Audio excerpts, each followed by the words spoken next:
A whole civilization of people are ignored and covered up. They're hidden, their history was erased, horrifically, horrendously. Lies were told, and ever since they were erased by Europeans and others, they have since then been genocided. I'm talking of the people of Africa, Morocco. I'm speaking of the Moors. And when I say the word Atlantis, before Atlantis I put Lemuria, and then I put Atlantis, and then I put Tartaria. And when I speak of an erased civilization, I say it is the Moors. And all these three, four elements go together as we, the people of planet Earth, take back our history. And the greatest person I know for this is my friend, Guy Anderson. Welcome, Guy. How are you, darling? I'm good, thank you. How are you? So good, so happy to see you, and I'm so excited to get into this incredibly important subject. So please, the floor is yours, my love. Away you go. It's a fascinating subject, and it's one that I actually get into quite heated debates about because I credit the Moors with most of the what we call Tartarian architecture going through Europe and then over to America. But as you quite rightly said, they have been whitewashed, and that's the right term. They've been whitewashed from history. And I mentioned to you before we hit record that when I was in Portugal last summer, we checked into a hotel in Lisbon, and I commented to the lady on the reception that it was wonderful to see all this Moorish architecture up close. And she said, finally, someone who's crediting the Moors with what they did. Our history has been completely buried here in Portugal. And I said, where are you from originally? North Africa. And it was so refreshing. But I've been following them for some time, and as I mentioned earlier to you, in the 1300s, these were the first people that had guns, rifles. They were so more advanced than we are, yet they've been removed. And I know why that is. There is no way the parasites and the historians or the British Empire were ever going to credit the Moors with anything at all because of who they were and where they came from. And it is whitewashing on a global, if you think we're on a globe, on a global scale. It's so true. And it's so sad because we've witnessed in the last 100 years, let's say the last 40, 50 years, you and I and the people around above and below us in terms of age, we know there is constant genocide. We know that Mm. Africa, the beautiful breadbasket, the banquet on the planet, Africa has been just totally terminated, decimated, starved, feminized, clearly able to do these things. There's just too much to go into in terms of weather warfare. But Africans, black and brown, beautiful brothers and sisters, have been absolutely targeted. And they tried to cover up, they tried to make them stupid, dumb, slaves, all the rest of it, horrendous. The Moors were some of the proudest, most sophisticated men and women on the planet. And they came from many areas. They say Mauritania, Morocco. That's why some people say this is where the word Moors comes from. There are others too. There are lots of surnames, last names that come together. The people say equate, and the root origin of a name and a family lineage connected to a Moor is easy to find because, again, they tried to remove all of the identification of these great people. There are so many ways to go. They say they conquered, they came into Spain and Portugal, as you mentioned. There are ancient statues. We can also go down to Mexico and to the Olmecs. The Olmec statues look like our black brothers and sisters. Flatter noses, big, beautiful lips. I mean, it's just all over the world. They were a very dominant, they were Muslim, largely. They let women be educated. It was very different. It's so sad to me, Guy, how, we, the people of 2026, some people still believe that we are more advanced than the cavemen. It's a lie. It's always been a lie. We've been sophisticated for a very, very long time, and society has been degenerated, hasn't it? Absolutely. I was speaking to somebody about Lemuria yesterday, and they weren't on board with me. And I said that there is clear evidence that this existed. And they said, well, could you give me one example of any evidence at all right now that can connect something that I can actually physically see or even touch that connects to Lemuria? I said, yes, of course. The lemur. The lemur is named after Lemuria. Hmm. It's still here. There is evidence everywhere if you're prepared to look, but the evidence is out there. It's not just searching for old maps and old text and books that were written a long time ago that are quite hard to find now and very expensive if you do. But there is evidence that everyone can see. And with Atlantis, you don't name one of the largest masses of water on Earth, the Atlantic, by coincidence. It's there, isn't it, for everybody to see? But it's difficult to, I suppose, for a lot of people to break through the matrix and first of all accept that we've been lied to. Because that changes your life, doesn't it? From that moment on, once you accept that we've been lied to about everything, then you can no longer take anything at face value and you no longer believe anything you see. And obviously, it's compounded further with AI now. It's impossible, isn't it, to know what's really going on anymore. But I think once you break through that matrix, and it is a bitter pill to swallow, everything changes. Absolutely everything changes. And then you're more, I think, susceptible to receiving information about what happened in the past. And these all connect dots. And I think that's what you and I are doing, and people like Billy and David. We're giving people a jigsaw puzzle, and we're kind of doing the edges for them and putting a few pieces in, and then leaving them to connect a few pieces as well. And then together we'll complete the picture. Yeah, it's so true. As you say, there are elements globally all over the world, and all the people who've tried to deny the existence of a former culture, former civilizations, where the root of, excellence first was created, engineered, and developed. Was obviously the Moorish people, and again going back to the racism that you and I both know. Mm, I have a mm. beautiful. Well, I won't talk about him. I just went to his grave. An African cousin that was slain um, years ago. Very sad. And again, mentioning that actually having beautiful multi-generational blacks adopted into my family, my brothers and my sisters.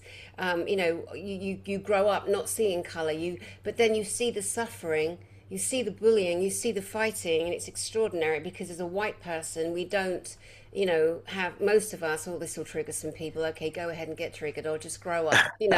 Jesus, I'm not gonna. I don't bother anymore. I just speak in my mind because it's Good for true. you. So, having seen my black cousins, brothers and sisters, be bullied, it wasn't till then I was like aware, because up until then, you don't see color. Children don't. We're taught to hate. We're taught what to think. My dad used to say, so terrible. We were laughing about it in the cars, like, Dad, you should never have said that to us kids because it never left my mind. He'd say, Catholics wet the bed. Oh, It's so, wow. it's so pathetic and naughty, but that was the most he could put into his children as a hateful expression because my dad was ignorant, like a lot of people are. And we're very close, me and my dad. And he's like, oh, Jesus, I can't believe I said that to you. But, back in the day, it's programming. It's Catholics and Protestants, it's blacks Mm, and whites, it's Northerners and Southerners. But anyway, so this behavior has been here for a long, long time.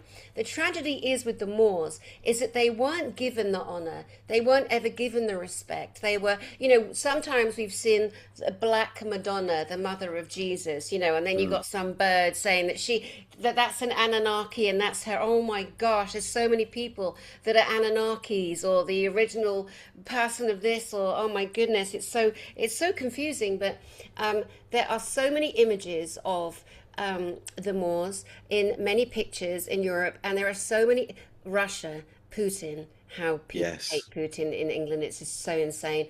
But he bravely released the true Tatarian files, the information, and there are documentaries out there now, a couple in Russian, I've seen them, where they're showing all of the original ancient paintings and drawings, and they're black. They is black. They is black and beautiful and brown and proud. There is also a thinking The original Earth people, the original root race, are African. Now, there are people who try and put their stories together that we've been told are real. You know, the ape to the hominid. Oh, yes, they look like apes. All that horrendous, horrible, nasty bullying. But you see, that's what the reptiles that run the planet do. The parasite class, or not even a class, the parasites that you talk about, the elites, the deep state, the wankers at the top, basically. They're so full of hate. And the other thing that we found out a long time ago is this is going to trigger some people, especially white people, that black DNA has a higher resonance, is more powerful than a regular white. And there's so much study around that. But people who are racist, they go, I'm not racist, or I'm not homophobic. Everyone's always lying. It's okay. Just love everybody and you'll be fine. But it's not funny because, well, in a way, you've got to laugh at it. But we've been programmed to be so terrified to say the wrong thing. I've gone way past that now. I'm like, I'm done. I'm done. You guys can be scared little girls in the corner and not be, don't speak out or try and prove yourself. There's no point. There's no point. We don't have time anymore to pretend or to try and get people to like us. We got a job to do. You've got a job. I've got a job. David Icke's got a job. Billy Carson's got a job. All of us on this front line, all of us connected to Galactic Spiritual Informers Connection, greatest conference on the planet, greatest gathering of true speakers ever, we have a duty. And so even piquing the interest in people who may have never heard of the Moors, Moors, my loves, the Moors, they deserve to take their rightful place back in history. It is also said when the Moors came from Africa, Morocco and over and into Spain and Portugal, they were horrified at the state of the white people. They had long, straggly hair. They weren't very well washed. They had a superstition fear of bathing, so they stank. And they had pot bellies, and they were not literate because the governing religion wouldn't allow them to be educated. And so when the Moors come along, they sweep through and they took over and they dominated with the Muslim religion for quite some time. But they installed beauty, universities, education, beautiful buildings, Tatarian buildings, right? Yes, you're absolutely right. And they are the nobility throughout Europe. There is a painting that's actually been removed from display in Dresden University, and it's now in a vault. And I spoke to a doctor. He's actually a doctor of law who had been to Dresden and seen it for himself. Was allowed to take photographs and copies of it. And it is for noblemen, for Moors noblemen. They're princes, and they are all from Austria, Germany, Prussia, and they won't have it on display. So he said that he couldn't actually post it anywhere. He couldn't share it with anybody, but I could. So he gave it to me and I put it on my Facebook page and it blew people away. And I actually got into an argument with someone about it. Someone suggested that that is just how the artist might have interpreted these people. No, you can see the features that we're talking about here. They were the original nobility of Europe, and it has been whitewashed. And I think Putin has done some really good work. A lot of people say that he was replaced, but in 2012 he put Tartaria out there, and he presented the real map of what we would call the Tartaria to the person in Kazakhstan that should be the ruler. He presented him with the map in 2012. And since then, he's been exposing more and more. And you're quite right. Whenever there's a depiction of Jesus and Mary, they're not white.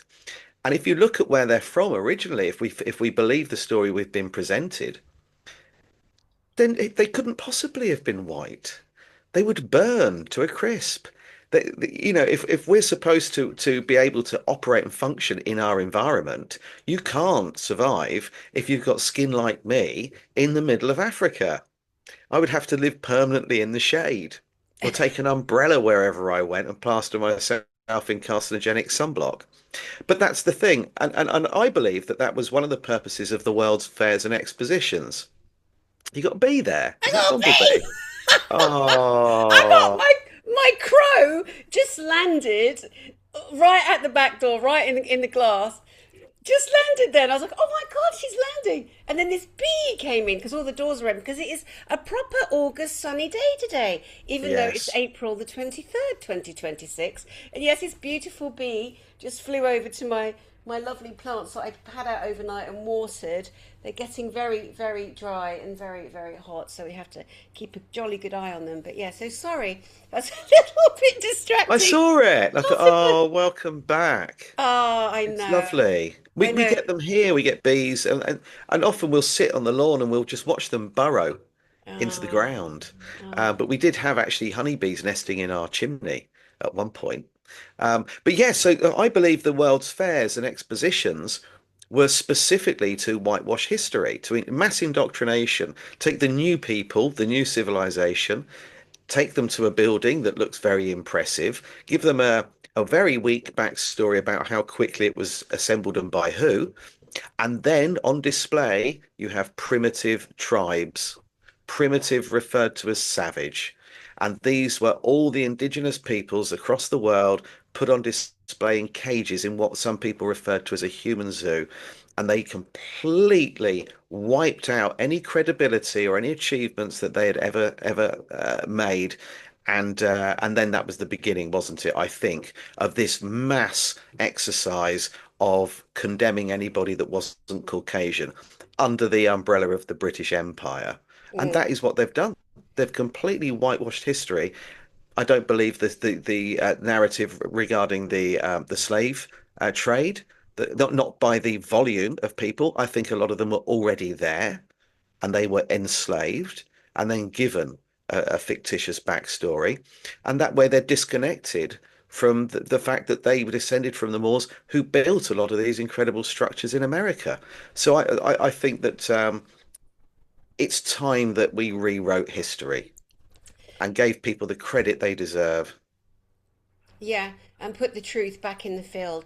And Mm. people that say Lemuria is a myth and Tartaria is a myth and the Moors aren't real. What kind of evil is living through them that they are denying? And they shouldn't speak without knowing, and they shouldn't listen without doing research, without looking, without finding the old books. There's 700 years of history of the Moors ruling Europe. Mm. 700 years from 711 onwards, conquering Roderick and going through Spain and bringing such greatness, such culture that it's so funny, having lived in Canada, and it's just, I'm so happy that I did live in all these countries. And sorry to country drop everyone, but, there you have it. But looking now, Europe. Oh, European is everything. Oh, it's so Monaco and Paris and Roma and Firenze and and it's all kind of given. The royalty, European royalty. Bunch of Muppets, inbreds,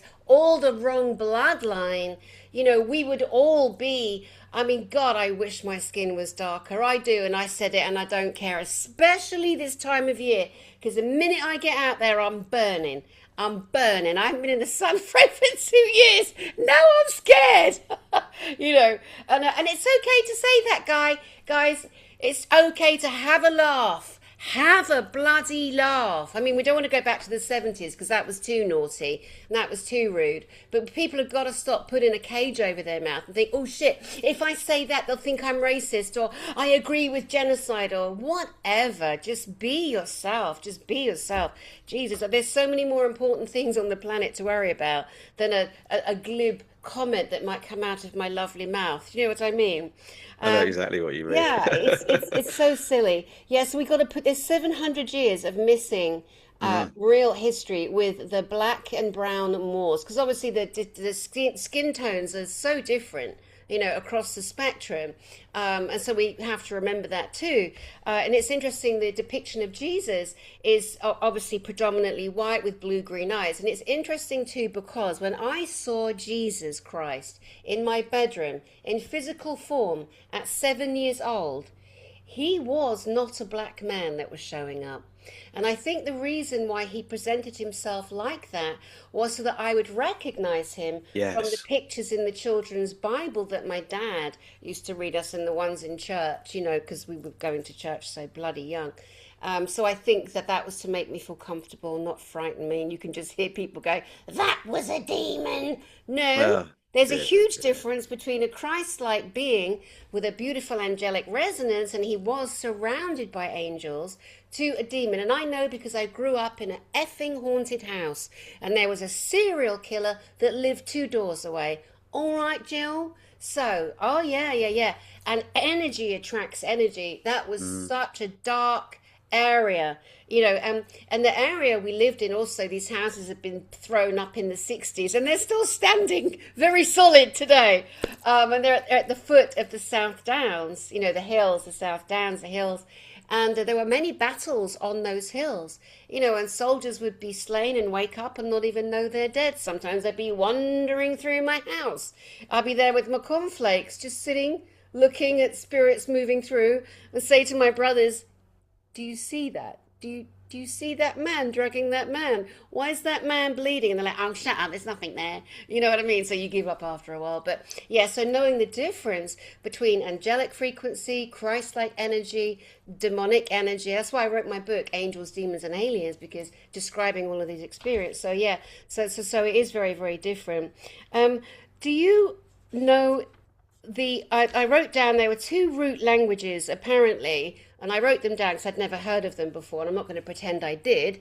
Um, it said that the African language roots that show up relating to the Moors was Mandinka and Arawak. So I know there's a link to the Arawak Indians, a yes. beautiful race of indigenous. And when I read that one of the root languages regarding the Moors in Africa was Mandinka, didn't Sinead O'Connor sing a song? Ooh, Mandinka. I'm sure she did. Oh my God, I remember the song, but I can't remember the actual exact name. But it's if it wasn't that, it was very, very similar. Yeah, I know. A Um, lovely, a lovely viewer here will look it up and let us know. oh, that's all I'm going to hear it as, of course, until I actually find the song. I know. That I Oh know. my God, I can hear it. I can hear her singing now. That's another lost soul, isn't Oh it? Another lost my soul. God. Do you know? Yes.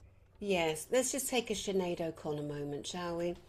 What a beautiful, beautiful girl. Mm, What a brave. You never would have imagined a single person standing on stage and ripping up a picture of the Pope. yes. Irish Catholic? Are you Mm, serious? Knowing how repressed the Irish are. Sorry, Irish, we know you've been repressed and really, really hard done by the effers, and the potato famine. And oh my God, those people are so they really shit on the Irish people. For so many different reasons, yes. don't they? Almost like they do in China, like using Ireland as the bashing, the whipping boy before they then kind of spread some kind of a program or a situation across. And God, I'm going to trigger some people today. But you look at what they're know, doing now. Look at what's happening in Ireland now. They are standing up. I've been yes, watching it. It's fantastic to it's see. yeah. And the police having to cover their faces because they know that they shouldn't be doing what they're doing. And that's going to cause a problem. If people find out that you have a neighbour that is one of the police that were involved in arresting and really being quite heavy, overly heavy-handed with the protesters, then that's it. They're going to be ostracized, aren't they? And you can imagine at school, one kid, his dad's one of the police that were involved in arresting the people protesting. And the other kid, well, his dad's a trucker, and the other kid, his dad's a farmer. You can see where this is going to go. So I think if the police have to cover their faces to do what they're doing, then they shouldn't be doing it at all because they're ashamed. Grow a pair and stand up and say, this is wrong. I'm not going to participate. What we're doing to these people is wrong. And I actually put a post up on Facebook about it this morning. And I think that if we take a leaf out of their book and we stand up, then we can change the world. And they're the only people actually out there that we are aware of doing this right now. And I think we should be very proud of them. And, I salute them. I salute them too. And, as far as the police, they, the Garda, as they call them in Ireland, you know that they're like, oh my God, my pension, my livelihood, my Yes, children, my home, my security, my everything. This is how the system gets you, the beast system. This is how they trap everyone. So people's hands are tied, so they feel utterly hopeless and they don't know what to do. With the truckers and the farmers, I mean, I don't understand.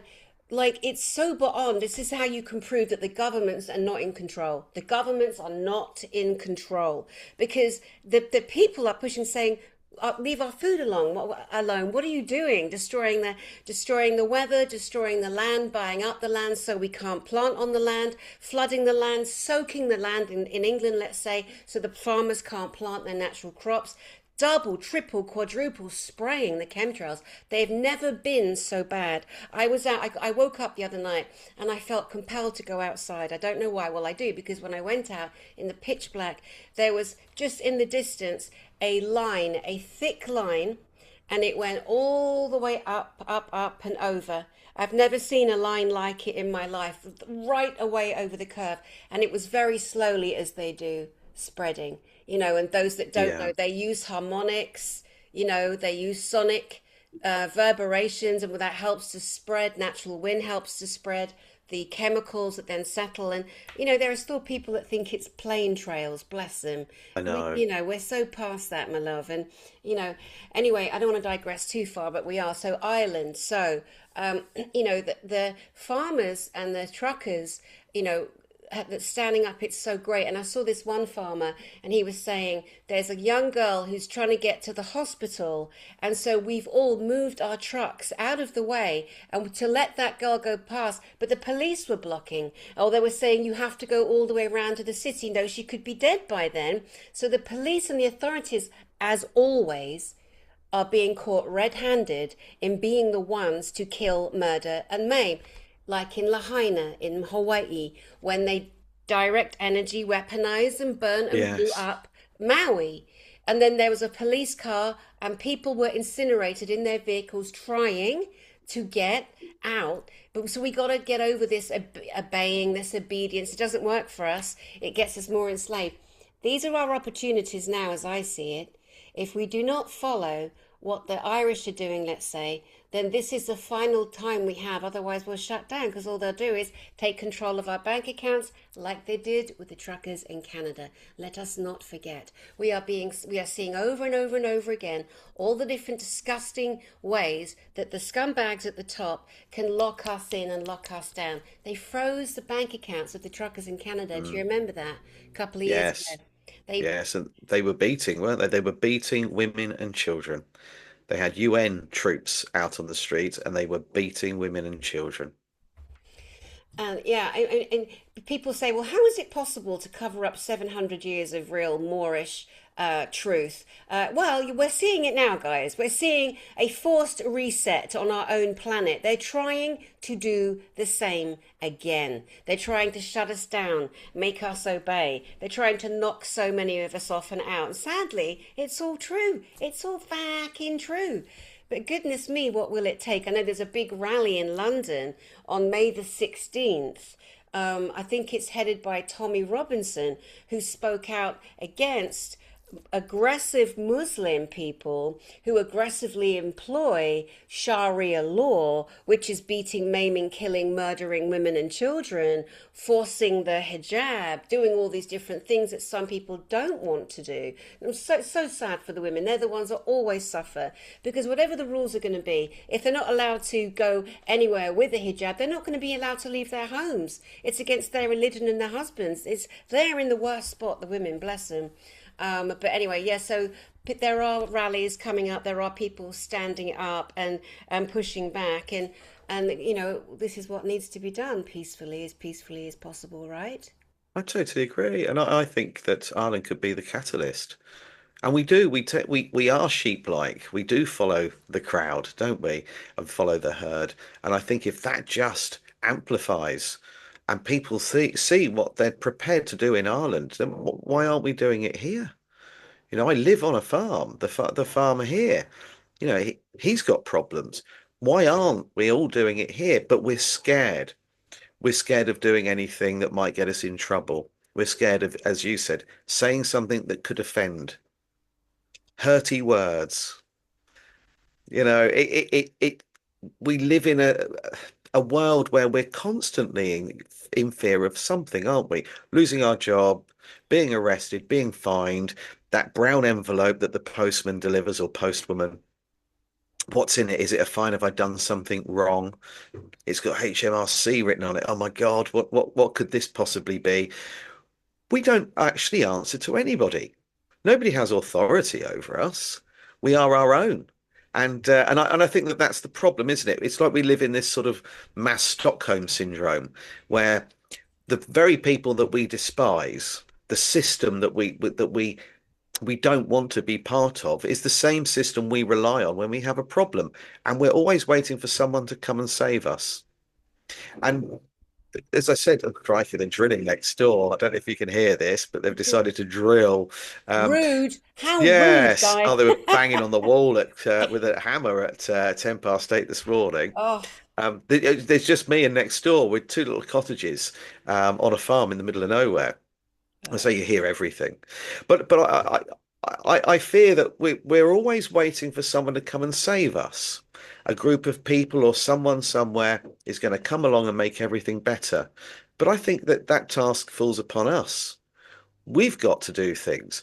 And there's so much we can do. I think that we should look at where we shop, where we spend our money.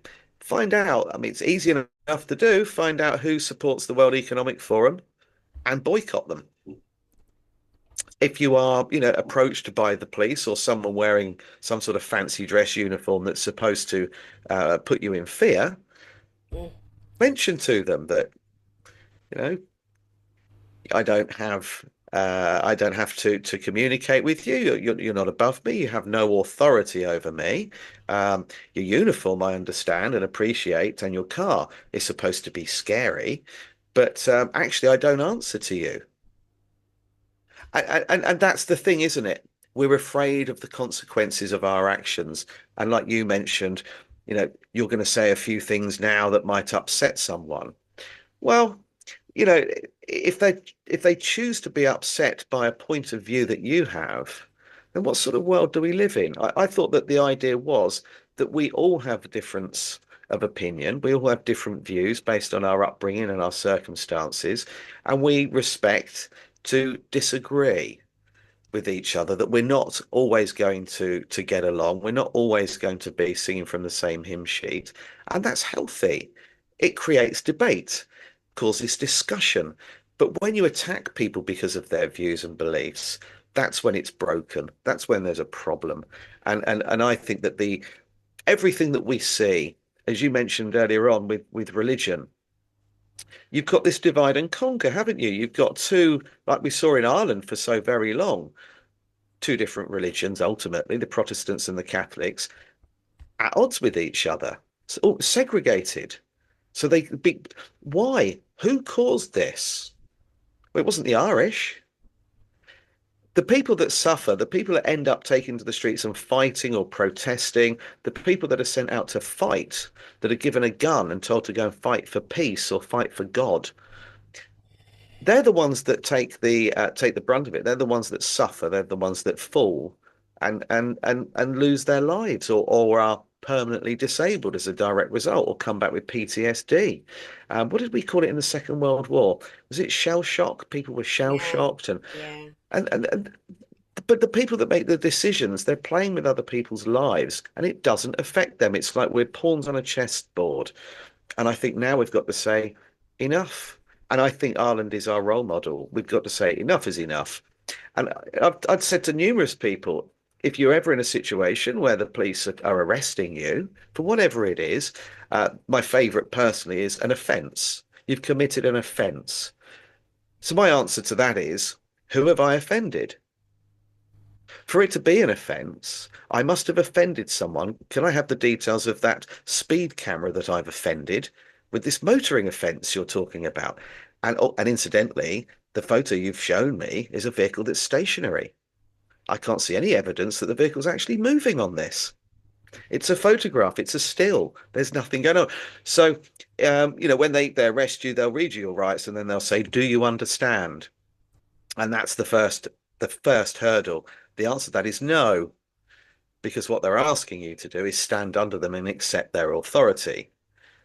When the first thing they ask you, you answer with a no, that chucks a spanner in the works, and the proceedings then change altogether. They're either going to be very confused, or they're going to have to get somebody somewhere above them who knows that you know what's going on.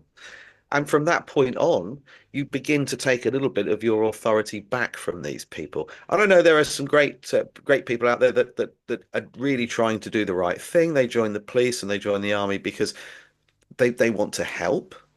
But there are a lot of people that don't. And there are a lot of people that use it as a tool to bully.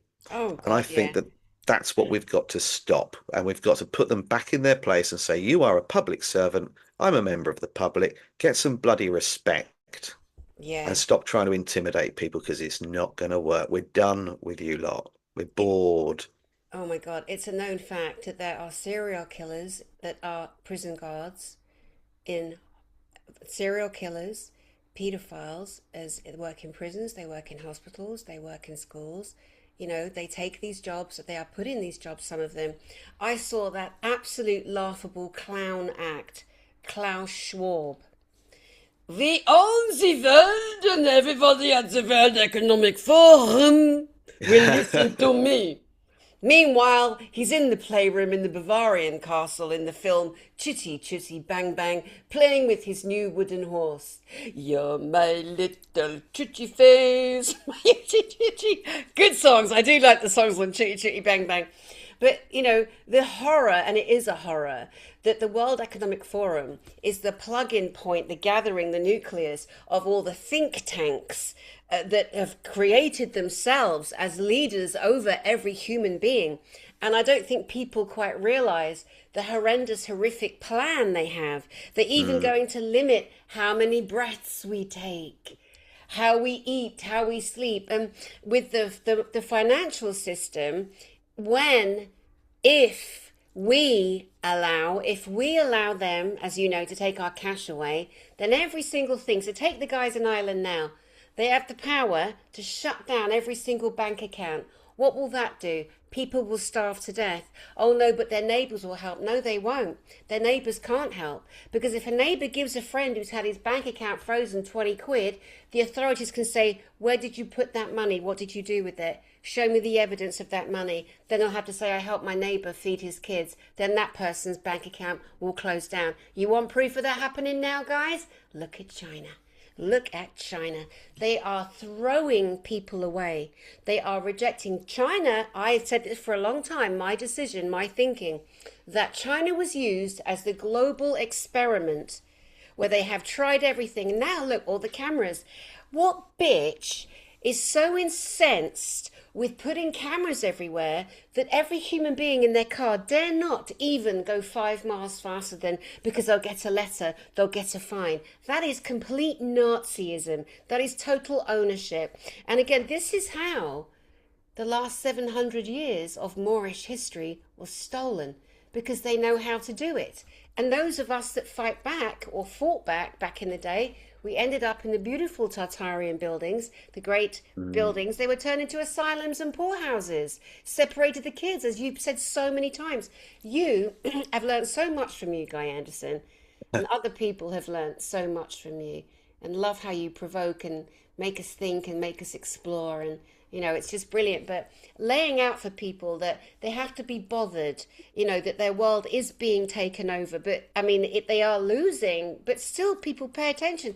It should stop letting people like us do the heavy lifting. And I don't care if you're offended out there. It's true. You got to hear truth sometimes. And we're doing the best we can, aren't we, Guy?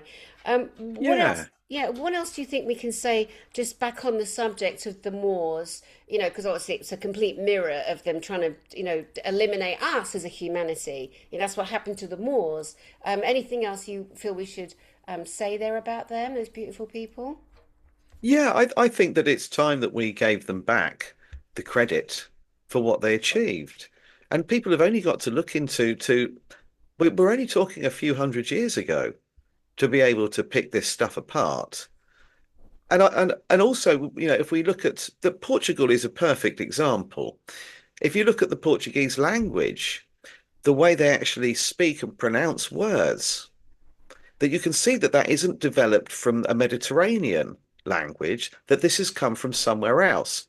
And they actually say that there's a lot of Arabic influence in here, there's a lot of Moorish influence in here. There's a lot of sort of nasal kind of going on in their pronunciations. So the evidence is out there. But I also think at the same time that for the people that don't understand or won't take on board what happened, that races of people, millions of people ultimately have been removed, and those that survived have been silenced, then you've only got to look at what's happening now because it is well, it's secular, isn't it? It repeats itself. These things go round. They constantly repeat themselves. We go through constant resets. And we've had numerous resets going back to the very dawn of our civilization, Atlantis being one of them. So we know that this happens, and if you can understand how a great reset works, not the small resets we have, but a great reset, the last one being 1776 and the start of New World Order, you can see what's going to happen now. It's a repeat. You know, they've changed a few aspects of it, and it's tailored to suit now, but ultimately it achieves the same thing. They silence people. If you don't follow the line, then or toe the line, sorry, you can risk being fined or imprisoned. If people like you and I 10 years from now, if we don't do something about it today, get on our soapbox and come out with what we truly believe, there is a chance we could be arrested, imprisoned, or incarcerated in an asylum, and labeled as insane for our views. And you can see how this works. There are a lot of people out there that live in fear of losing their job, losing credibility, falling out with friends and neighbors over their beliefs and their views. Better to shut up than it is to rock the boat. That boat has a bloody hole in it and it's sinking. And now we've got to either let the damn thing sink or we've got to plug the hole, stand up and fight back. And it's now more important than ever to do that because we're running out of time. I think that they're falling apart. I think the system's imploding, but it can get a lot worse before it gets better. And I think maybe we could do something about it not getting a lot worse.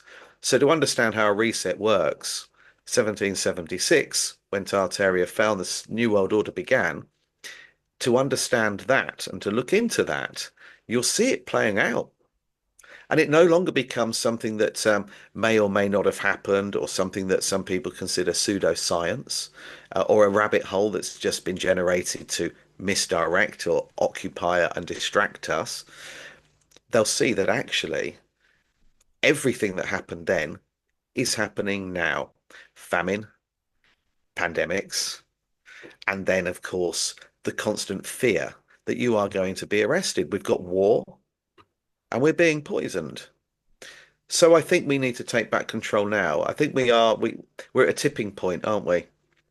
It's not going to take much more for there to be some kind of civil uprising.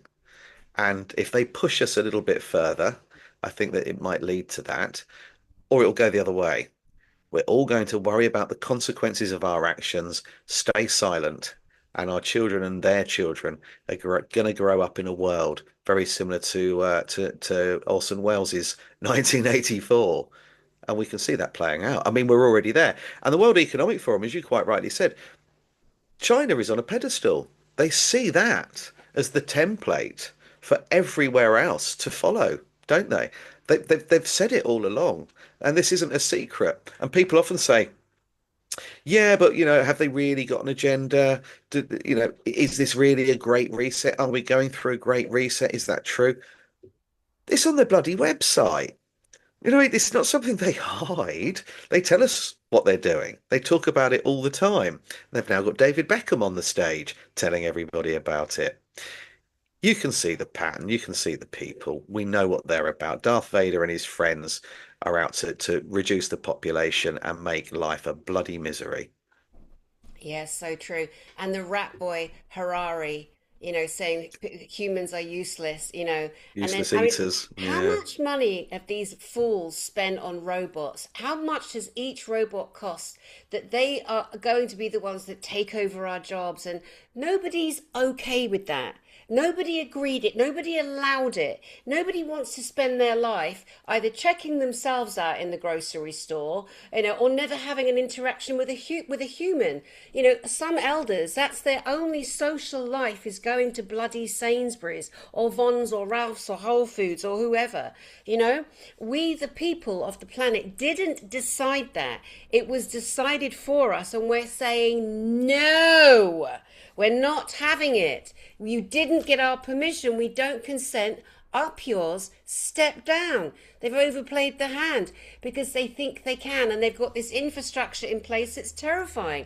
The towers, the CRISPR technology, changing the DNA frequency, voice to skull technology. It's not a fantasy, as you know. It's completely real and completely true. The militaries are rife and rampant with it, and they'll throw their boys and girls out to slaughter as they always have done.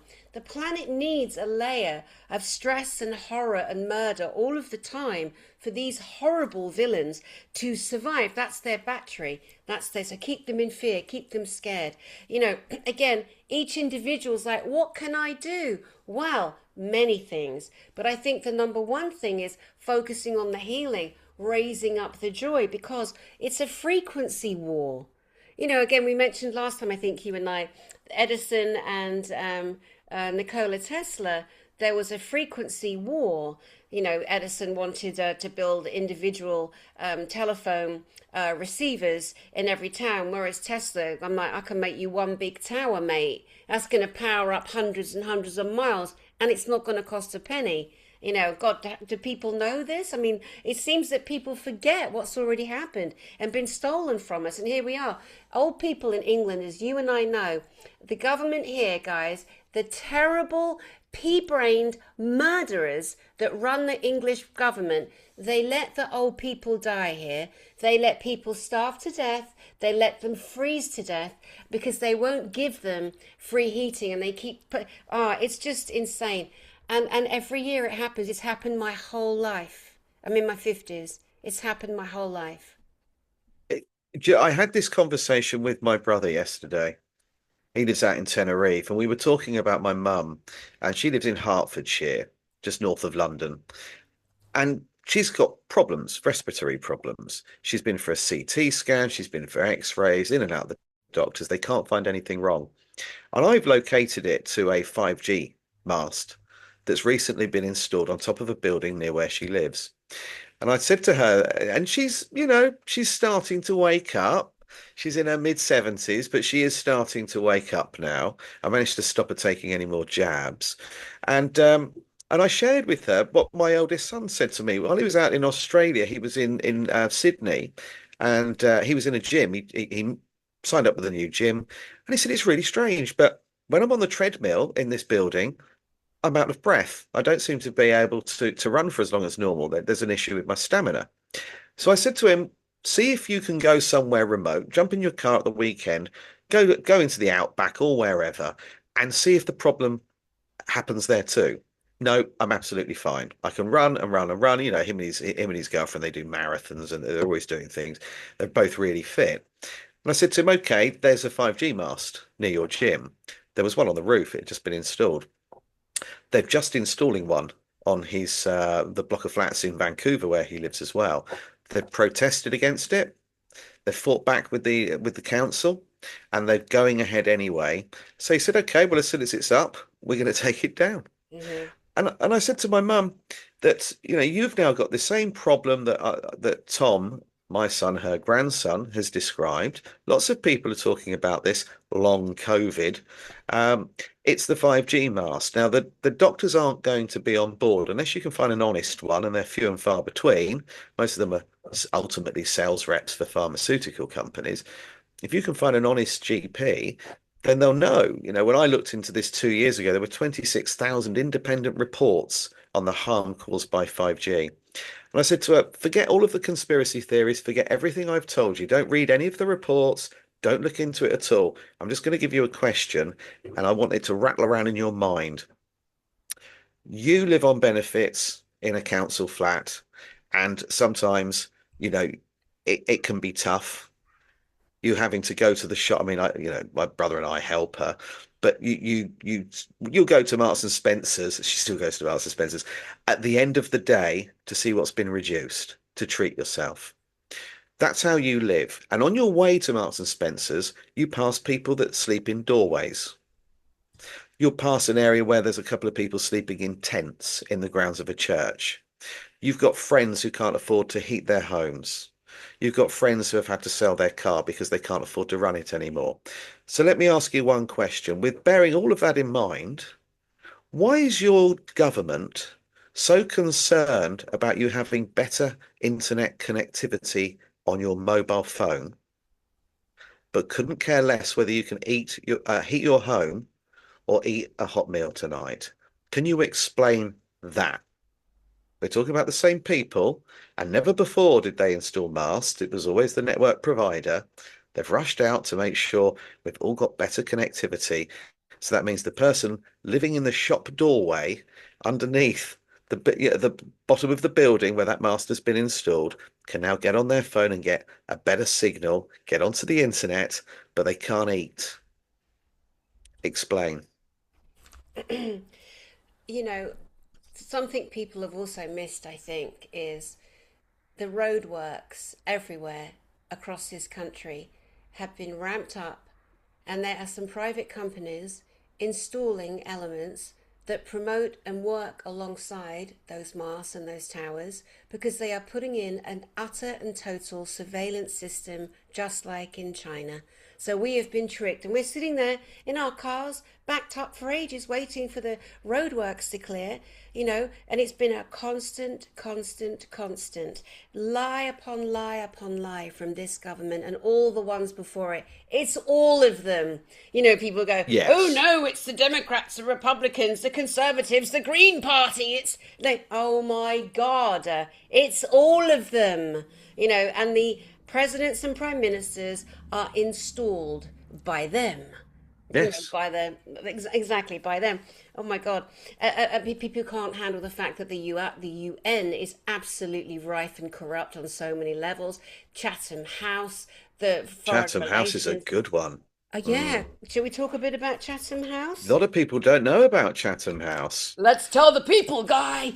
Yeah, I mean that is the ultimate secret society, isn't it? Hmm. Also got obviously they've got Chatham House in London, which is just feet from Downing Street, and it was formed as a direct result of the First World War I think it was in a hotel room in Paris, where they decided what they were going to do with the rest of the world. A small group of people decided how to chop up the world and who was going to have what. And um, and from that we had the Balfour Declaration, which basically gave Israel to the Rothschilds. So they now had their own mass laundering distribution center for people, weapons, money, whatever it is they wanted to move through there. And of course, we're still funding them today and sending them money. Americans sending them millions of dollars that can't be accounted for. And the direct result of that is we have the Trilateral Commission, the Bilderberg Group, the Council on Foreign Relations. All of these really stem from not the Club of Rome, but all of these stem from Chatham House. And the leaders. First of all, there is something called the Chatham House Rule, and that is that you're not allowed to mention the name of anybody that has spoken about something. So if there's a meeting and someone shares information, perhaps it's sensitive, maybe it isn't. You're not allowed to repeat the person's name that gave the information. So you can talk about what was discussed, but you're not allowed to share the person's name. And that's the only rule they have. The public aren't allowed to attend. Theresa May, she became vice president after she left Downing Street. They've had leaders of Chatham House, and they pose as a charity, actually. They actually present themselves as a charity. They claim that they don't take money from the government, but their biggest benefactor is actually the Ministry of Defence. Um, and before Theresa May, it was the ex-deputy of MI5.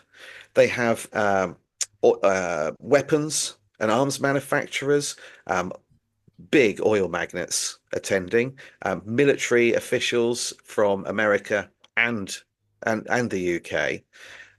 It is basically anybody in the UK and America that is powerful and influential meet at Chatham House, but they have got offices in New York. But yeah, a registered charity. A registered charity. How does that work? But they are. They have, so I think, 300 meetings a year. Um, and yes, as I said, just the one rule. But they are the people that started the Trilateral Commission. They are the people responsible for the Balfour Declaration. They run the British and American governments. But I think right now, America has changed slightly because it does look like they're being blackmailed by Israel. And I think that that has got something to do with Epstein. I think that that's clearly where he went when we thought when he didn't end his own life. I think he was immediately shipped to Israel. There's strong evidence to suggest that Ghislaine Maxwell introduced him and that he is a Mossad asset, just like Robert Maxwell was. He's been sending Israel this information on who's been doing what on his island and at Zorro Ranch.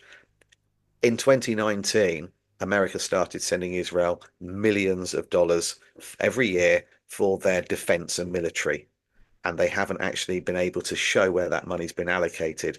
I think that that is blackmail money. I think the reason we've got Iran happening when we did, it was always going to happen. But I think the reason for Iran happening right now is because they needed to stop us talking about Epstein. But right now, as far as I can see, Israel are calling the shots, and America are being held to ransom for that. The moment they stop paying and don't do what Netanyahu wants them to, and his puppet masters, that's when these files are going to be released. And it won't be the files, just the files. Remember all the DVDs and all the recordings that were seized by the FBI? Where are they? People keep talking about the files. Where are the videos? Where are the recordings themselves? Don't want to see the client list. We want to see the footage. You're going to have to censor a lot of it for us, but we want to see the faces of the perpetrators. Let's talk about the videos that were seized from his Manhattan a mansion. So yeah, and I traced his blackmailing all the way back to Lex Wesner from Victoria's Secrets. That was the first person of any substance he started to blackmail. Then he's introduced through Ghislaine Maxwell to Israel, becomes a Mossad asset, and that is who right now is pulling the strings of everybody that was involved with Epstein. Yeah, There you it's go. wow, it's so many layers high and so many layers deep, isn't it? All of it. And again, bringing people's attention to places like Chatham House to really give a big spread and then to connect all the different dots and all the different presidents across the world. I read earlier somewhere over the last month that Netanyahu's cousin is president of Hungary. And then someone did a tree to show how the bloodline connections work all the way through. Like it's not made up. They are all bloodline. They are all orchestrated. They are all what Klaus Schwab says. The world leaders. They have come up in these programs called the Global Young Leaders. Trudeau, the boy Trudeau, his paedophile dad Pierre, who harmed my friend Kathy O'Brien. So anyone's offended by me saying Pierre, you can shove it, love. Because when a girlfriend, a very close friend, tells you what a horrible man has done to them, you believe the girl. Okay? And of course, that's a paedophile family. And then, I mean, I don't care who his real dad is. And that's another thing that they throw things in to muddy up, to confuse, to take you Yeah, down another pathway, And at the end of the day, just knowing en masse the elites who've run our planet for centuries, especially the last 100 years, let's just stay there because this is our century that we're in. They are all linked and chosen. Our votes do not count for one thing. It's meant to make the peasants, us, the people, the peasants, feel like, oh, it's so important, our vote is so. But they're actually doing surveillance on that too. Who voted for who? Who should we keep an eye on? Whose blood group? Who's this? Who's that is going to be a problem or an issue? It should be all of us. It should be all the people on the planet rising up and taking it back. And we are on so many levels, and we truly are. And it's not just waffle on YouTube. It's not just creating content. I mean, I know some people do that. You know, some people are doing that, but you and I aren't bloody doing that. That's why I have my global conferences, so we can bring all the people together. We can bring the audience together that have equally information that you and I have, who equally have experiences they're scared to talk about, but amongst themselves they connect, they network, they gather, you know, they create more of the ripple effect. But it's time definitely to stand strong. You mentioned earlier, people ask you, how can you prove like Lemuria, Atlantis, and you know, Tartaria and the Moors, etc. I found something on the Moors, to basically ride alongside you on that question. Now, Columbus, as we know, didn't discover diddly squat. You know, America was already there. It had been indigenously inhabited for millennia. So when you come along on your big ship lollipop, you know, with your big old wad from the Queen of Spain or whatever the story is, and you land and you see there are complete civilizations of beautiful indigenous people, mate, you didn't discover anything and you got lost and you were rubbish. They say on board there were Hasidic Jews and I forget the other, and who was that I was talking to the other day? It was fascinating. We were talking about the people that it's been proven that were on, and about the Jewish history, the Khazarians, and the Ashkenazis. I know that's more of an Indian indigenous. Anyway, very confusing. There's so many things to remember, you know, Mm. and my pretty head can't take it all Well, that's why I wrote my book. in. Yeah. That is why my wife said to me that I've got all these notebooks around me on Tartaria, and I've been studying resets, and I've been looking at the Moors and World's Fairs and population figures and old maps, and I had all these notebooks, and she said to me, "You're never ever going to put that into some kind of logical order, where you could sit and read through it all. If you drop down dead tomorrow, you've got all these notebooks that you want your children and their children to read. They won't know where to start. Why don't you put it into some kind of order and make it into a book?" I said, "Oh, that's a great idea, because I could then get it printed. I can put it on the bookshelf and maybe even get a few copies made and send it, one to my dad, one to my kids, and so on. That's a really good idea." And she said, "Yeah, but if you're going to do that, other people might want to read it." So I mentioned it in a Facebook Tartarian Facebook group, what I was doing. 5 minutes later, I'm on Richard Vobes, and he's asking me when it's being published.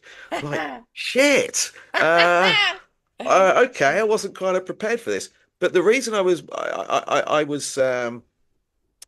creating all of this information in these notepads is because I've been having problems with my memory. And it's been getting worse and worse, and I'm now surrounded by notes everywhere. And she said, "You need to make this into some kind of sense, almost chronological, alphabetical, some kind of order before you completely forget what it is you wrote down." And it is terrible. And the NHS actually fried my brain about 10 years ago. And since then, I've had incredible problems. I have to go back to the house quite often to check I've locked the front door. Um, I'll walk out the door without the car keys and go and get in the car. I do the standard stuff, walk upstairs, don't know why I'm there. I do all of those kind of normal things, but mine's actually significantly worse than that. I have to write everything down. I leave things in places. I've lost phones, wallets, credit cards, money. I've lost all sorts of things. Can't find my wedding ring. So I had to go and get a new one for me and Farina. It's cost me a lot of money, and I've upset people on the way. I've forgotten birthdays. I've forgotten. I went out for dinner with one of my best friends on his birthday, and I didn't know it was his birthday that day. I've been talking to him all day on text, and I thought it was his birthday around this time, and maybe it was his work rota that meant that we were eating dinner on this particular evening. And it didn't occur to me till really late on in the day that it was actually his birthday, and that's why we were going out that night. This is only a few weeks ago. So my memory is terrible, and I think it's overload. We've got so much going on, and you and I are constantly exploring more rabbit holes, being hit with more information. "Oh, I must look into this, and I didn't know that." Something somewhere's got to give. And it seems with me, it's the things that don't appear that important at the time. I'm more interested in what's going on in Ireland than whether or not I've locked the front door. Now, Mm, actually, locking the front door, being in the middle of nowhere, is probably quite important, but I'll forget all about that. I'm obsessing with something else. And then at the end of that, I've forgotten to ring somebody back. I miss things. I put stuff in the diary on the wrong day, as you know. And I just think we're overloaded, aren't we? We're struggling to make sense of it all, still trying to live and function in a system that doesn't really work and certainly works against us. yeah. Uh, and then we're being hit with all this information at the same time, and we're receiving more information than the average person that's asleep because they're just doom scrolling, carrying on with their daily lives. We're looking into what they're doom scrolling and trying to pick apart and understand why they're looking at that and what is actually going on that they don't want us to pay attention to by distracting us. Hmm. Keep distracting, dopamine fix. Why are they doing that? Why are we talking, like I said yesterday, why are we talking about Iran all the time? Let's talk about Epstein again. Come on. Like I Hmm. said a moment ago, where are the videos? Where are the DVDs that the FBI seized? We're constantly hit with something else to throw us off our guard and distract us. And just when we think everything's okay, they throw another spanner in the works. Yeah. But yeah, so anyway, sorry, I just ranting there a bit. But yeah, my memory is failing, and I don't mean that I'm just getting old and forgetful. My memory 10 years ago uh, changed forever. Bless your heart.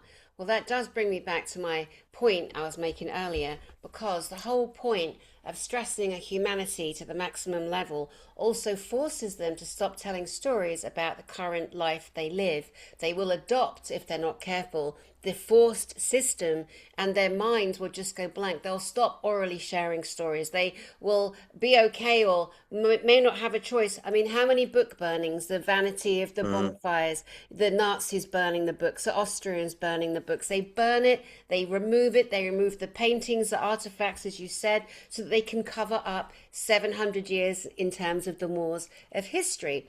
Going back to the Moors and the things that we're forced to forget. Columbus bimbling bumbling onto America. They found proof that the Moors were on the Americas, in the Mm. Americas, and there is a material, and it's made with gold and copper, and it's called guanin. Guanin, Gwanin, guanin, and it's from West Africa, but it was found in America when Columbus arrived. So that's another beautiful anchor point that cannot be disputed, because there's ancient scripts, books, and documents on this subject. What was there when the boy arrived? And let's not forget, the reason why the American Indians are called Indians is because Columbus was looking for India, and he lands in America and decides, oh, they must be Indians, and so the name stuck. Apparently, how dreadful is that? Mm. Mm. Dreadful. And then, people don't even know that America is named after an Italian guy, Amerigo Vespucci, the cartographer. We got to take time to an effort to look at who's controlling us. World Economic Forum. Go on the website, guys. Go and read up their agenda, guys. Read between the lines. Oh, sustainability. That means they're going to bump you and your kids off. We got to read between the lines. They're presenting bullshit as a way to, they have no right. The people poisoning the planet, destroying the climate, is those motherfuckers. Grow up, everyone. Get a clue. Sometimes you just got to go doink. I had to slap a woman recently for her nonsense. I mean, verbally, Yeah. one and done, I'm done now. She was another bird who was saying, Tatari is a myth. Why would you say that? Why would you lie when you have people following you and you consider yourself a leader? Why would you lie? Be careful out there. Be careful out there. So yeah, back to the so it's the guanine, which is gold and copper found in West Africa, brought to the Americas by the Moors, who went all over the lovely world. Yes, they did. So they need to be put back, as we said, rightful places, rightful information, even if some of it's dreadful. And also, what about all the trade, saffron, sapphires, Mm. the materials and the silks, the way that the ancients lived, their garments, the food, they were so sophisticated. In 2026, we look at royalty putting on a banquet who lived like that. This was commonplace, wasn't it? Yeah, yeah, absolutely. And if you look at old maps of Tartaria, you'll see that they have if the ones that are illustrated will show depictions of tents, lots of quite exotic looking tents. So we've then got this backstory or this sort of fake narrative that they lived in tents and they were nomads and they never built anything. The Moors didn't build anything. The people that we umbrella under Tartaria, none of them built anything. They were nomads, they were gypsies. They wandered around and put tents up wherever they settled temporarily. And that all came down to something being purposely lost in translation. Whereas the Russian word for tent is chatia. The French cartographer, instead of saying that these were palaces and castles, chateaux, it was accidentally mistranslated to chatiers. Tents, Russian for tent. And from that moment on, all of the maps showed that they lived in tents, and the stories started to come out that they were nomads living in tents. And it was purposely mistranslated. And I thought, isn't that clever? They can put it down to an accident and hold mistranslation as being the culprit of 700 to 800 years worth of lies. And isn't that brilliant? And I traced it, and I've written it down, but Carpini.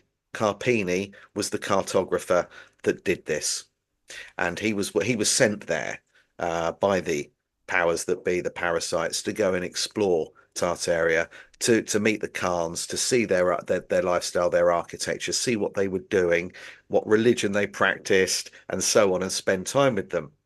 And he came back, told them everything, one quick mistranslated word, and they lived in tents.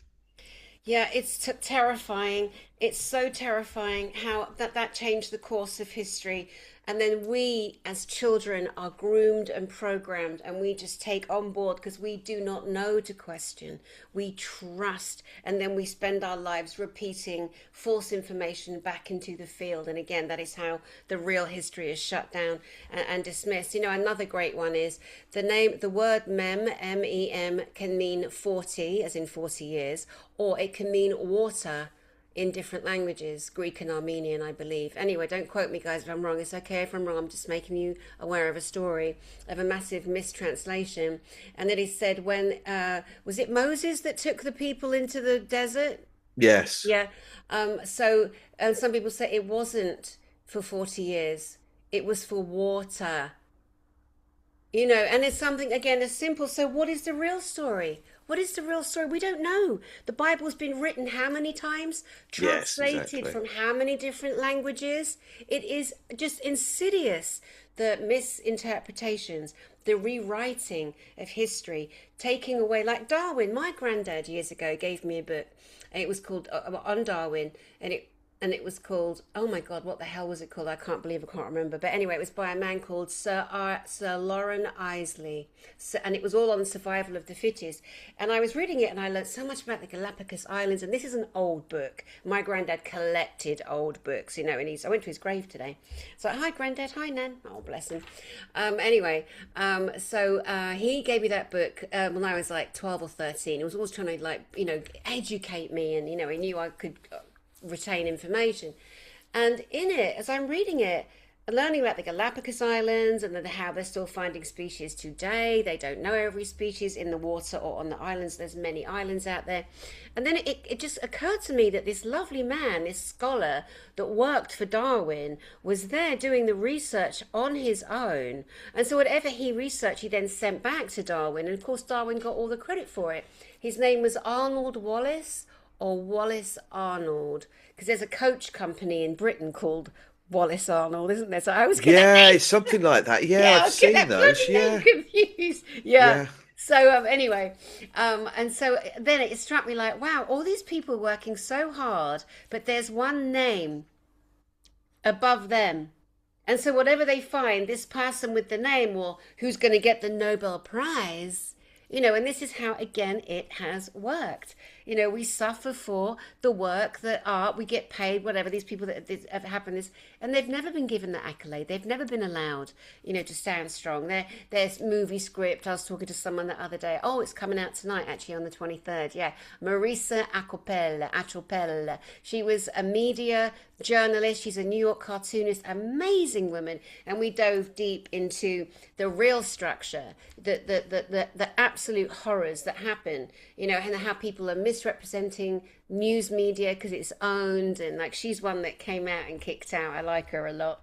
But anyway, goodness me, we could just go on and on, but I think what we're doing, as well as raising the Moors and saying there's 700 years of real history that's been erased, this is how they can do it in modern days. And Guy and I are here explaining all the systems to you.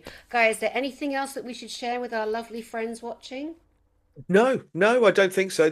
I think that what I said earlier on is something that I think is perhaps the most important thing I've said today, and that is we are the change.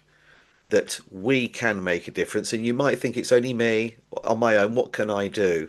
But if you boycott certain places, if you stop accepting other people as being above you and having authority over you, then people will copy you. We do mirror other people's actions. We're made that way. And it might just be one thing that you're doing that pushes somebody else to follow suit. So I think don't wait for change. Make change today, and look at who you're giving your money to. It might be a supermarket that you decide to no longer use. It might be Starbucks or Costa that you stop using and you go to an independent instead. You might even change your bank account. But I think that we can all do something. And it's a little bit like the pandemic when people said, "What did you do during the pandemic?" Well, I sat back and watched TV.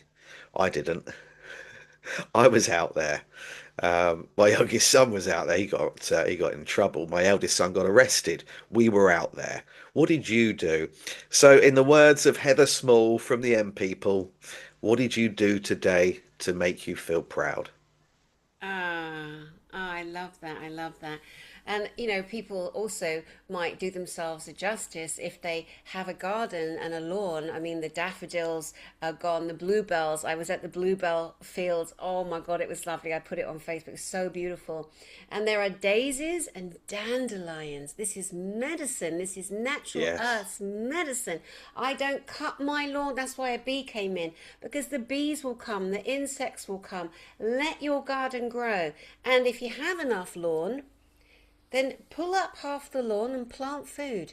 Plant it straight in the garden. Because your garden, you can do what you like. Because it's your garden, right? So many different ways that we can help each other, help ourselves come together. You guys could also start a YouTube channel. It takes years, guys. Mine is so shadow bound because of the open subjects I bring and the people who are telling all the secrets of the planet, on and off planet. So YouTube's hard, but even if a couple of people see a broadcast that you put out, that's a couple of people that might share it or talk about it. Have gatherings in your houses, create sacred circles, have your mates come over, enjoy like-minded people, create a book club, create a coffee club. There's so much we can do to build community, because that's the energy we need. A global community of loving humans that want the best for each other and their brothers and their sisters, despite not agreeing on everything, because that's okay. That's why I always say, don't choose a side. Don't choose a side. Guy Anderson, you're a gentleman and a scholar and a Thank you. really nice bloke. And it's always so good to have you on my channel. I do love it. I do enjoy our chats very much. I think it's about time you came on mine. Oh, I think so. I think so. Yes. Yes. Let's go. Ho. Let's do it. Maybe I'll bring my beautiful. I'm just obsessed with this. Love. It's My crystal. just the sound, isn't it? I mean, I know we're not there. We can't hear it in the same way you can. but Can you hear it though? it's yeah, and it sounds real. It's a real frequency. Yes, 432. Mm, 432, baby, same frequency the body was originally designed on. Um, it's probably noisy because I turned off the musicians thing so you can actually hear. You can actually hear it. But again, another way to clear your field, clear your energy, make yourself feel good, put music on, dancing, just anything to raise frequency, raise that healing. But yeah, I'll come on your channel soon. You'll be back with me. And of course, you are speaking at the greatest event on the yes, whole of planet Earth in yes, September. That's another thing I want to say to guys, get your tickets now. Live your life. Plan your life. At the end of the day, if people can't travel, then we'll live stream the whole thing. Don't not be involved with the greatest people giving the greatest information. Plan and live your life. People are fearful. I get it. There's a war going on. There's a bunch of Muppets playing big boys and throwing toys in the pram or out the pram and trying to scare humanity. You got to focus ahead, do the healing, live your life, buy your tickets, plan your travel. Do it, right, Guy? absolutely, absolutely. Yeah, do it now, and don't live in fear. They've won. And if you want to go somewhere and somebody's not going to let you, go anyway. No one has the right to stop you. No one. I've got a passport, and in it says that I'm allowed to safe passage, and I shouldn't be hindered. So maybe if you've got a passport, carry that on you and present it to whoever's stopping you from going where you want. It says in there quite clearly that you aren't to be hindered or stopped. So maybe it's about time we started using the tools they've given us and throw them back at them. That's a very good point, and it's in every single passport as well. Those Mm, words, those words. To pass the port, to pass on through unhindered. So any like yes. job's worth that goes, I'm sorry, well, rules are, I'd be like, mate, sit down. We are passing the port. Anyway, well, thank you, Guy Anderson. And for your website details, as always, they will be underneath your brilliant books, Tesla and the Cabbage Patch Kids, the conspiracy theories, the rise of the clones, all fantastically well researched, brilliant books. And the website is the Tartarianempire.co.uk. See, I know all your stuff. I know You all your do. handles. I It do. sounds so better when you say it as well. Does it? Okay. Yeah.